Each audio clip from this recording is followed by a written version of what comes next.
We have 6 lectures during this session, and the first lecture is lecture of Professor Tомас Конен. Please. Professor Томас Конен, and his lecture is about.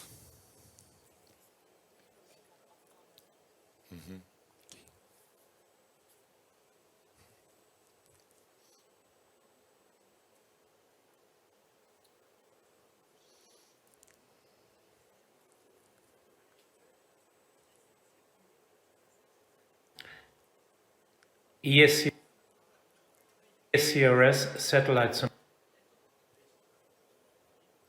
Symposium Update in Corneal Refractive Surgery. My name is Tомас Конен. I'm chairman at the Department of Ophthalmology in Frankfurt, Germany. I will speak on regain of interest for surface ablation. Now let's look at the various procedures in corneal refractive surgery when we're using ablative procedures. On the left side, you find the PRK LASIK epiLASIK trans PRK scenario. This is a procedure which is long known. You can see me here doing a normal PRK where we remove the epithelium with an Amor's brush in order to make access for the excimer laser surgery. On these various techniques, you can do this with scraping, with a brush, with a LASIK, which means you take off the epithelium with alcohol, epiLASIK with a microkeratome, and most recently trans-PRK, which I will report a little bit later. Next procedure is LASIK.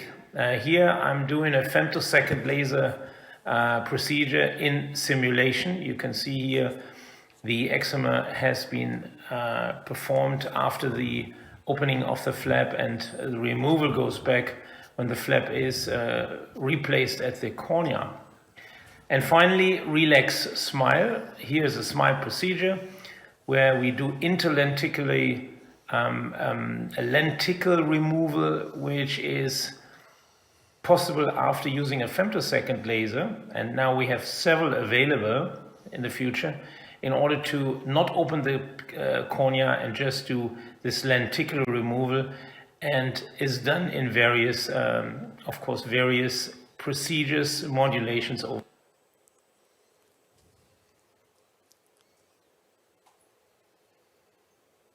time.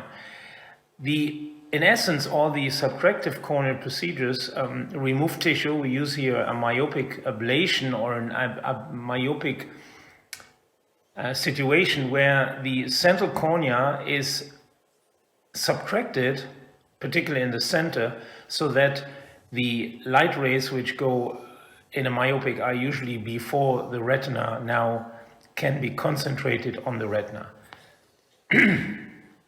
This is done with excimer laser surgery in combination, as I already pointed out, with femtosecond laser. This is an interesting tomography slide with a pentacam view, which gives you on the left lower corner the keratometry readings, which are approximately in the green area, which is here 43 diopters.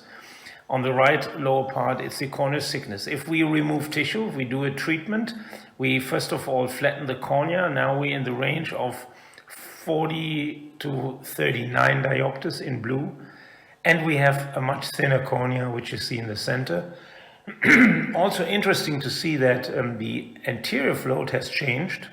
The anterior float is the comparison to an average curvature of the anterior part, but the posterior float has not changed, as you see in these two pictures in the upper right part of the picture. Now, in terms of looking at various techniques, we have the recommendations here from Germany. It's a team of physicians who actually evaluate refractive surgery and come up with recommendations every 2 to 3 years. We are in the process of renewing them in 2022, and I will report about those which are actively and which are current. Now here you can see that we selected various forms in application and limit range. So let's say take myopia. Myopia for LASIK is up to 8 diopters recommended in the application range. PRK surface ablation up to -6. SMILE from -1 to -8. And if you look at the limits, where we can go, it's up to -10 for myopia, -8 for PRK, trans-PRK, and -8 to -10 for SMILE. Now we would concentrate here on the surface treatment.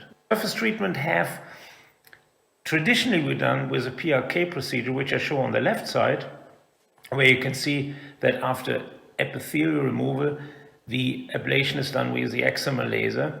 But now we have the trans-PRK profile, where on top of this, the epithelial removal is added to excimer laser profile. Here I show you a trans-PRK from our clinic. This is a so-called touchless surgery. We basically take a lid speculum. We don't do anything to the eye. We just take the laser. I start the procedure, good centration with an eye tracker. We ablate, first of all, the epithelium, which is in the range of 55 microns. We ablate it on a very specified optical zone, which goes from 7 to 9 millimeters, depending, of course, on your evaluation, on what you actually choose. And after this, then the refractive component is removed. Now, mathematically, this is done differently. First the refractive component, then the epithelium, but the outcome is the same. You have this ablated cornea, which you can see here. I go to the periphery, you see the edges where the ablated and then the normal epithelium is shown. And then finally, we took an antibiotic drop and we put a contact lens on top of that. With the surface ablation, there have been several iterations of the excimer laser profile in terms of ablation.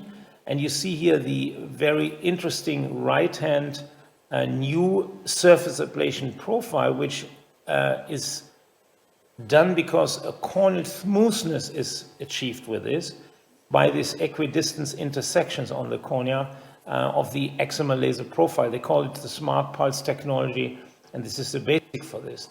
Now, in trans-PRK, we have an influence of epithelial thickness.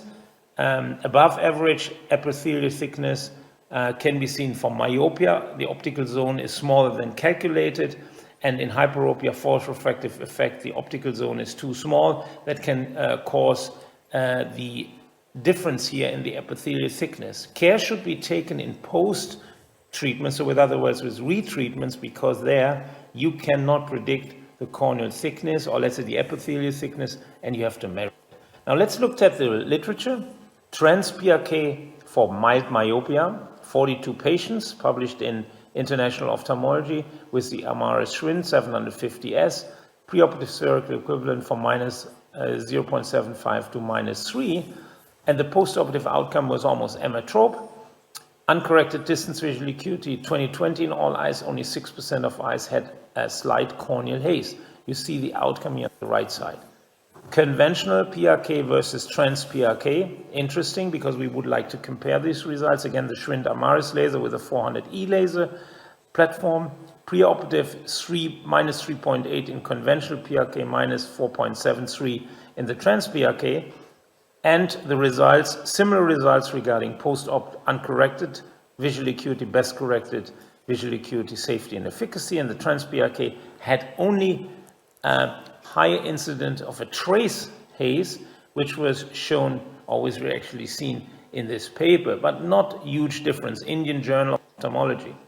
Trans-PRK versus femtosecond laser, so to say to the golden standard for high myopia, 48 patients with trans-PRK, 42 patients with femtosecond LASIK, uncorrected distance visual acuity at 12 months, trans-PRK minus 0.04, so very close to emmetropia, femtosecond laser minus 0.01, so also very close. Preoperative corrected distance visual acuity and post-corrected uncorrected distance visual acuity, trans-PRK 86 of eyes remained unchanged or improved, and femtosecond laser, this was 80%. Trans-PRK versus femtosecond LASIK with high myopia, plus minus half a diopter of the target refraction, was achieved in 87% in trans-PRK and in 73% actually for the femtosecond laser treatment. Corneal total higher aberrations or aberrations lower with trans-PRK was found in this study. That's interesting. Vertical coma lower with trans-PRK, and conclusion both showed a good safety, efficacy, and predictability, but the trans-PRK had slightly better clinical outcomes also in terms of high aberration. SmartSurf photorefractive keratectomy in a huge group of patients, 2,093 eyes, mean preoperative spherical equivalent minus 4.85. The results, rapid, immediately, short-term visual recovery in this group, intermediate, functional, binocular, uncorrected distance visual acuity was found in this larger series of patients, which was here follow up till the 3 months time point. Now, what are our contraindications for surface photoablation according to our recommendations? Age below 18, chronic progressive corneal diseases, symptomatic cataract, glaucoma with visual field defects, exudative macular degeneration. And in contrast to LASIK or femtosecond LASIK, it is possible to use patients also with thinner corneas below 480 microns, but we always take into consideration the amount of ablation which is done, and therefore recommendations go not on a normal way to 6 diopters of myopia for the correction with surface ablation. Indications of photoablation on the surface: cornea too thin for LASIK, increased risk for performing LASIK because narrow lid gap, deep orbiter, previous operations, abnormalities in corneal topography, for example, form frust keratoconus or pellucid marginal degeneration, basement membrane dystrophy, clearly an indication for surface ablation, dry eye, specific indications like risk for trauma, patients who use a lot of contact sports, police or military, if this is allowed by their recommendations. Little practical approach. Post-PRK, trans-PRK, we use a bandage contact lens. We do a daily check until the epithelium is closed. Then the contact lens is removed, which is usually on the 4th postoperative day. And the medication we're using is topical antibiotics until the epithelial closes, topical steroids for 4 weeks, and artificial tears. Regain of interest in surface ablation. The comparable refractive results of surface ablation to femtosecond laser has been reported in the literature. Benefits in biomechanics, because that's a procedure where we remove the lowest part of corneal tissue and we keep the strongest residual stroma. Haze still an issue, although not a big one, as you can see, and this is particularly true for those patients who have really high myopic corrections. Therefore, the recommendations are in this range, not doing more than 6, max of 8 diopters. Patient guidance more complex because we have a longer visual recovery time, but it's good accepted by our patient. And I think that it's more than a backup to LASIK when LASIK is not possible. It's a procedure which has, again, regained interest for refractive surgeons. In conclusion, surface ablation with trans-PRK gives comparable refractive outcome than with femtosecond LASIK. We have really a valid alternative to LASIK and SMILE, and particularly if there is not an option for these procedures. And I think it's more than a primary, it's more a primary procedure, or I would say more an option for those who like to do surface ablation. I think trans-PRK has gained interest, and we see a worldwide trend of using more of these procedures. And with this, I would like to thank you for your kind attention.